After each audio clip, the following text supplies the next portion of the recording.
Hi everyone, in this video we will show you how to change the settings on your PayPal business account. Your PayPal business account lets you manage your business information, payment preferences, security settings, and account details all in one place. You can also upgrade a personal account to a business account if needed.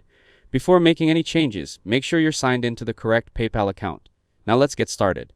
First, open the PayPal website and sign into your account. Now click the settings icon, then review the different settings available such as your business profile, payment preferences, notifications, security, and account information.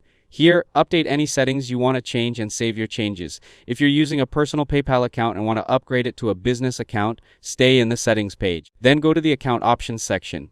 Now click upgrade to a business account. After that, follow the on-screen instructions to enter your business information. Then review all the details carefully. Now submit the information to complete the upgrade. If you already have a PayPal business account and want a personal account instead, keep in mind that most business accounts can't be downgraded. Instead, you can create a new personal PayPal account. If you want to use the same email address for your new personal account, you'll need to close your existing business account first before registering that email again. After making any changes, review your settings one final time to make sure everything is correct. If this video helped you out, don't forget to leave a like and subscribe to the channel.